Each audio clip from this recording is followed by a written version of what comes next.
ओम नमो भगवते वासुदेवाय। भगवान कृष्ण के पास नारद जी गए।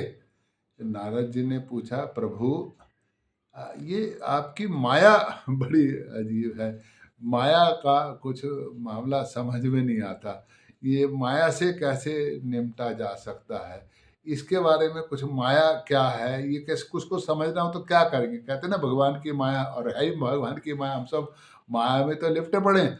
तो भगवान की माया बड़ी विकट है। अब इस भगवान की माया से कैसे बचा जा सकता है? तो भगवान कृष्ण मुस्कुरा दिए। उन्होंने कहा, चलो कोई बात नहीं, नारद चलते हैं, थोड़ा घूम फिर के आ जाते हैं।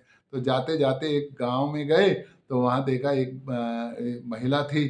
वो अपने परिवार का पालन पोषण कर रही थी। तो नारद जी ने देखा महिला की जो पुत्री है, बहुत सुंदर थी। तो बहुत सुंदर थी, तो नारद जी को लगा कि मेरे को इसके साथ विवाह कर लेना चाहिए। तो नारद जी ने उस महिला से कहा कि मैं तुम्हारी पुत्री के साथ विवाह करना चाहता हूँ। तो उसने कहा, ठीक है भाई, इतना ज्ञानी पुरुष अगर मिला है तो उन्होंने कहा ठीक है, कर लीजिए।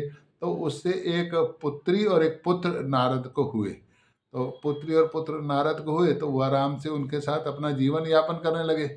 अब वो जीवन यापन करने लगे तो एक दिन वहां पर बाढ़ आ गई उस गांव के में।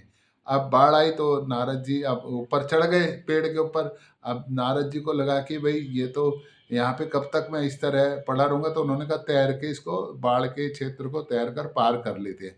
तो नारद जी ने कहा कि भी ऐसा है, अपनी पत्नी को, तुम मेरी कमर पर बैठ जाओ, और बच्चे को कहा तुम बाएं हाथ में और दाएं हाथ में पकड़ करके तुम चल लो मेरे साथ। तो वो नदी पार करने लगे। तो नदी पार करते करते, तो अब नारद जी तो सर्वगुण संपन्न थे। वो तैर रहे थे, अच्छे तैराक थे। तो वो तैरते जा रहे। लेकिन अब कब तक कोई एक साथ देता? तो वो कन्या थी, हाथ कब तक पकड़ के रखती? आखिरकार उसकी शक्ति क्षीण हो रही थी। तो उसने कहा, पिताजी मुझे बचाओ, मैं बह जाऊंगी पिताजी। पर नारद जी क्या करते, तैरे या उसको बचाते? तो धीरे धीरे उसका हाथ छूट गया। जब हाथ छूटा, तो उन्होंने कहा, चलो ये अब लड़की का दुख तो हुआ, पर फिर सोचने लगे ये तो पराई अमानत थी, इसको तो वैसे भी विदा होना था, लेकिन लड़का तो साथ में है ना। तो उन्होंने कहा, कोई बात नहीं, लड़की चली गई तो चलो, हैं, पर इसको तो वैसे ही विदा होना था। तो लेकिन मन में क्षोभ करके, दुख करके नारद जी आगे बढ़े। तो थोड़ी देर में आवाज आई, पिताजी मेरे को बचाओ, मैं जा रहा हूँ। लड़के का भी हाथ छूटने लगा। अब का आखिरकार धैर्य सबका जवाब, पानी में कब तक तैरते रहे? तो नारद जी ने कहा, नहीं तू कस के पकड़ ले। लेकिन वो कहने लगा, नहीं नहीं नहीं। तो उन्होंने कहा कि लड़का का भी हाथ छूट गया। तो नारद जी सोचने लगे, ये लोग बताओ, लड़का भी मेरे साथ से छोड़ के चला गया, डूब गया। तो नारद जी सोचने लगे, कोई बात नहीं, स्त्री है तो पुत्र संतान और हो जाएगी। तो थोड़ी देर बाद फिर आगे तैरने लगे। तो वो महिला जो पीठ पे बैठी थी, उसको वो भी बहने लगी, भाव तेज हो गया था।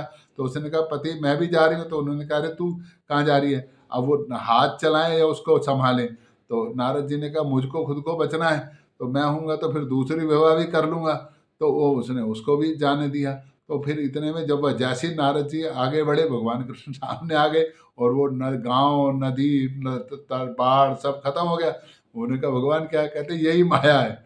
अब बता, माया में तू था ना, तो तेरे को अपना जीवन सबसे प्यारा लगा है। बेटी गई तो तूने अपने मन को तसल्ली कर ली, और बेटा गया तो तसल्ली कर ली, बहू, तेरी पत्नी गई तो तूने तसल्ली कर ली। तो यही माया है। माया, तू माया में मिधारा। जब जैसी माया से मुक्त हो, तेरे को संसार समझ में खत्म हो गया। तो ये जो हम संसार में आते हैं, तो संसार में ये जो हमारे सब परिवार बंधन, ये एक प्रकार के हर्डल रेस है, बाधा दौड़ है ये। और ये हमारी रिस्पॉन्सिबिलिटीज हैं।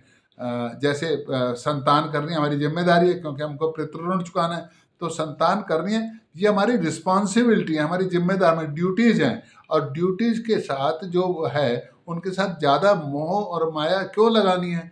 उनको अपनी जिम्मेदारी पूरी बाकायदा ईमानदारी से पूरी करनी है, लेकिन उनके साथ मोह लगकर नहीं रहना है। तो ये भगवान कृष्ण ने इस कहानी के माध्यम से यही नारद जी को सिखाया है कि नारद, भूलोक, तूने जो मेरे से प्रश्न करा था ये बहुत अच्छा था। भूलोक में भी इस निवासियों को समझना चाहिए कि आप अपनी जिम्मेदारी सबके साथ निभाओ, लेकिन मोह मत रखो। मोह रखोगे तो फिर आप अपनी जिम्मेदारी पूरी तरीके से नहीं निभा पाओगे। तो अपने को माया में नहीं फंसना है, अपनी सांसारिक जिम्मेदारी को पूरा करना है। और भगवान है, जब हम कहेंगे ना है, तो फिर हमारा विश्वास रहेगा। जब तक हम कहेंगे कौन है क्या है प्रश्न रहेंगे, तब तक नहीं। जो है भगवान का है, और जो होगा भगवान करेंगे। हमने तो सिर्फ अपनी प्रवृत्ति के अनुरूप, मैंने कहा प्रवृत्ति के अनुरूप अपने कार्य का निष्पादन करना है। वो अच्छा होगा बुरा होगा, वो उसके बाद एक वाक्य आता है, होगा वही जो राम रचि राखा। लेकिन आलसी लोग काम करने से पहले कहना शुरू कर देते हैं, होगा वही जो राम रचि राखा। राम ने रच रखा है, लेकिन वो साथ साथ आपको ज्ञानेंद्र कर्मेंद्र भी दी है। तो मोह में नहीं फंसना है, अपनी जो जिम्मेदारी है, अपनी जो ड्यूटी है, अपनी जो कर्म है, वो कर्मों को निभाना है, और कर्मों से पीछे भी नहीं भागना कि मेरा। और हम पता है क्या सोचते हैं कि एक बच्चा करेंगे, दो बच्चे करेंगे, इनकी पढ़ाई का खर्चा, इनके लिए इनके पालन का, कुछ नहीं। सब अपने अपना भाग्य साथ लेकर आते हैं। इसलिए संतान के ये इसकी पढ़ाई बड़े कुछ नहीं सोचना। आप एक करो, दो करो, जितना आपका मन करता है उतनी संतान करो, है ना। लेकिन व्यवस्था सब भगवान, वो भगवान सबके पालनहार वही है। जब हम कहते हैं प्रभु तू सबका पालनहार, तो सबका पालनहार है। और मैंने तो एक अभी गांव में कहीं मेरा था, तो मैंने देखा कि वो उनके 4 कन्याएं हो गई, और वो इतना विलाप करने लगे। बाद में 10 साल बाद उन्होंने मेरे को बताया कि ये जो सबसे छोटी कन्या हुई, इस छोटी कन्या ने ही सारे परिवार का उद्धार कर दिया।